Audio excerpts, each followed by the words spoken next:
Hello everyone. तो कैसे हो आप सब।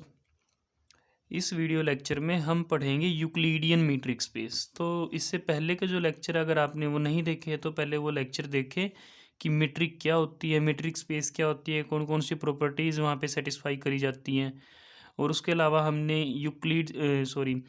डिस्क्रीट मीट्रिक स्पेस और यूजुअल मीट्रिक स्पेस को पहले कवर कर लिया है। ठीक है, अब हम पढ़ेंगे यूक्लिडियन मीट्रिक स्पेस। तो यूक्लिडियन मीट्रिक स्पेस क्या होती है। तो let x equals to R की power x equals to R n. ठीक है, be the set of all ordered n tuples of real numbers for a fixed value of n belongs to natural number. I hope आप सबको पता होगा कि are N का मतलब क्या होता है। ठीक है, अगर नहीं भी पता तो यहाँ पे मैंने प्रॉपरली डिस्क्राइब करा हुआ है आर एन का मतलब क्या है। आर एन क्या है, सेट है पूरा का पूरा एन टप्पल्स का, ऑर्डर्ड एन टप्पल्स का। ठीक है, इस टाइप के एलिमेंट्स होंगे इसमें। जैसे एक्स अगर आर एन के अंदर है तो एक्स कैसा दिखेगा, x1 coma x2 coma xn। हर एक एलिमेंट में n कंपोनेंट्स होंगे और हर कंपोनेंट एक रियल नंबर होगा। जैसे दूसरा एलिमेंट y उठाया तो y भी n कंपोनेंट से मिलके बना है, n टपल्स से मिलके बना है, जिसमें हर एक जो टपल है, जो कंपोनेंट है, जैसे y1 y2 yn, ये सारे रियल नंबर्स हैं। ठीक है, जैसे अगर हम n को 1 लिखें तो ये रियल नंबर के सेट के इक्वल हो जाएगा। अगर n को 2 लिखेंगे तो ये दो टपल्स आएंगे, मतलब R2 जो आपका कार्टेशियन प्लेन होता है, 2D प्लेन जो होता है।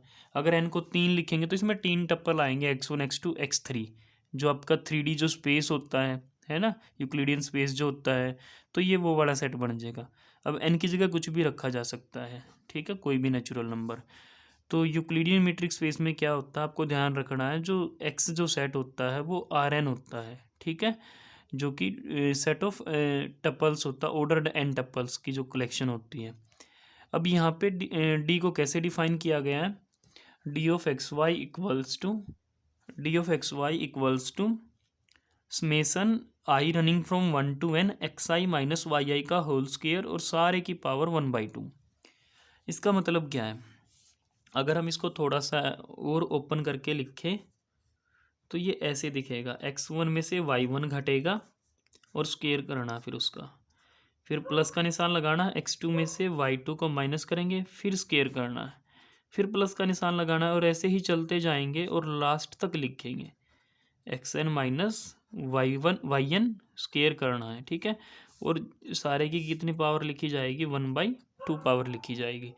तो इसको शॉर्ट फॉर्म में लिखने के लिए यहाँ पे समेशन का यूज़ करा है। ठीक है, तो ये हमारी डी एक्स वाई की वैल्यू है, d of x comma y. तो जो ये फंक्शन यहाँ पे डिफाइन करा गया है, अब हमें शो करना कि ये मीट्रिक की सारी प्रॉपर्टीज़ को सेटिस्फाई करता है।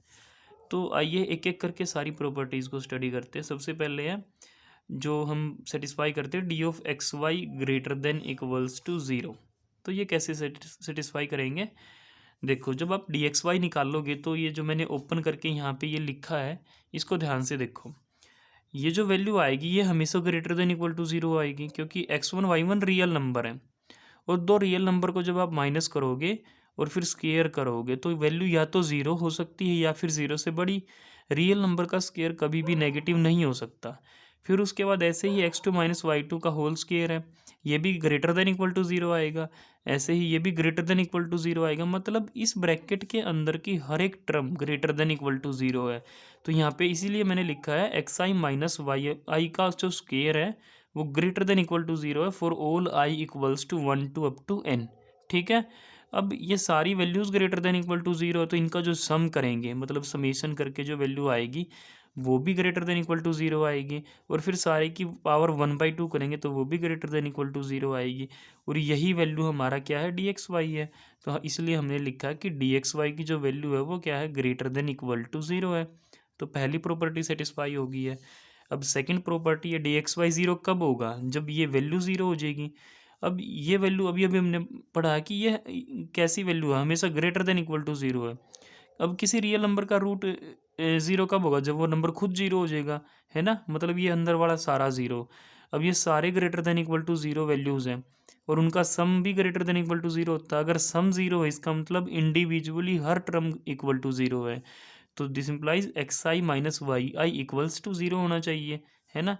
और यहाँ से हम बोल सकते हैं x i equals to y i for all i. अब हर एक आई के लिए एक्स आई वाई आई बराबर है।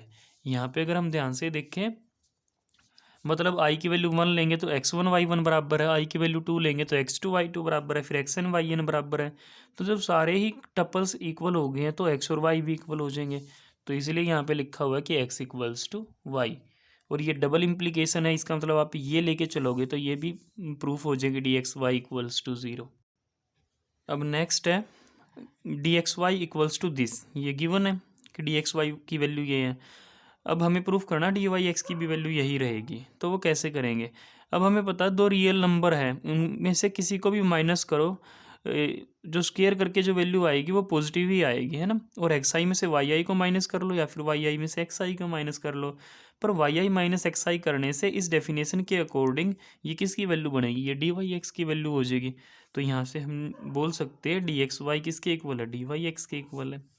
अब है फोर्थ प्रॉपर्टी। फोर्थ प्रॉपर्टी क्या है? वहाँ पे हमेशा 3 एलिमेंट लिए जाते हैं ट्राइंगल इनइक्वलिटी को शो करने के लिए। तो तीसरा एलिमेंट जो हमने उठाया, तीसरा पॉइंट है z equals to z1 z2 up to zn belongs to rn। Then prove that d of x y is less than equals to d of x z plus d of z y. तो ये हमें proof करना है, ठीक है। तो इसको proof करने से पहले हम कुछ नोटेशंस बना लेते हैं ताकि आगे लिखते टाइम हमें थोड़ी सी आसानी रहे। इनको ना बनाओगे तब भी दिक्कत नहीं है, बट अगर हम पूरी पूरी वैल्यूज़ लिखेंगे तो वो स्पेस ज़्यादा घेरेगी, ठीक है। इसलिए हम पहले ही नोटेशन दे देते हैं। अगर हम एक्स आई में से जेड आई को माइनस करेंगे, मतलब अगर x1 में से z1 घटेगा तो अल्फ़ा 1 नाम देंगे उसको, x2 में से z2 घटेगा तो अल्फ़ा 2 नाम देंगे। इसलिए x i minus Z I करेंगे तो अल्फ़ा आई नाम देंगे। वैसे ही जेड आई माइनस वाई आई करेंगे तो बीटा आई उसको हम वैल्यू असाइन करेंगे, ठीक है। और ये सभी वैल्यूज़ के लिए आई की 1 2 3 n कुछ भी वैल्यू रखो, सब जगह यही नोटेशंस हम यूज़ करेंगे, ठीक है। अब हम पहले एक बार ये निकाल लेते हैं डी एक्स जेड और फिर डी जेड वाई, दोनों को अलग से निकाल लेंगे और फिर डी एक्स वाई निकाल लेंगे। और उस वैल्यू का में फिर हम कुछ चेंजेस करेंगे, कुछ ऐड सब्ट्रैक्ट करेंगे और ये इनइक्वलिटी बनाएंगे फिर वहाँ पे। तो डी एक्स जेड की वैल्यू कैसे निकलेगी?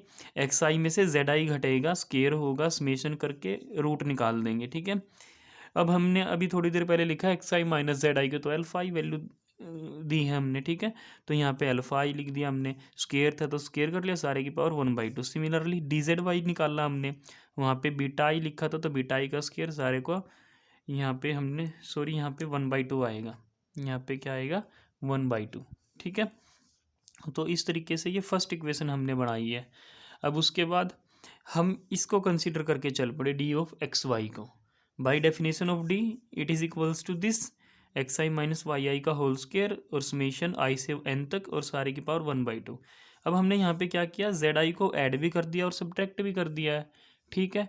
अब इसके बाद हमने क्या किया? ये x i minus Z I को तो अल्फा आई नाम दे दिया और जेड आई माइनस वाई आई को बीटा आई नाम दे दिया। थोड़ी देर पहले नोटेशंस बनाई थी हमने ये, ठीक है। और ये जो वैल्यू होती है ये लेस देन इक्वल टू होती है किसके? ये जो एक बार तो यहाँ पे अल्फा आई रख लो, बस एक बार बीटा आई रख लो और अलग अलग कर दो सम को। ये ऐसे अलग क्यों किया? तो इसके पीछे ये इनइक्वलिटी काम करती है, जिसको बोला जाता है मिनकोस्की इनइक्वलिटी, ठीक है। इसका प्रूफ हमारे सिलेबस में नहीं है, जो कि आप आगे एमएससी वगैरह में पढ़ोगे, मिनकोस्की इनइक्वलिटी, ठीक है। बस यहाँ पे हमने इसको डायरेक्ट यूज़ कर लिया है, ठीक है। तो ये दोनों को अलग अलग कर देगी, सम को ब्रेक करके लिखेंगे, ठीक है। पर जो ये पहले वाली वैल्यू है अल्फा आई का स्केयर समेशन आई 1 से n तक और सारे की पावर 1/2, ये वैल्यू तो किसकी वैल्यू है? डी एक्स जेड की वैल्यू है। ऐसे ही ये किसकी वैल्यू थी? डी जेड वाई की। तो इन दोनों की जगह इनकी वैल्यूज़ डाल दी, एक जगह डी एक्स जेड लिख दिया, दूसरी जगह डी जेड वाई लिख दिया, ठीक है। तो चौथा पॉइंट भी हमारा क्लियर हो गया है कि d of x comma y is less than equals to d of x comma z plus d of z comma y, ठीक है। Thus we can say r n comma d is a metric space known as Euclidean metric space.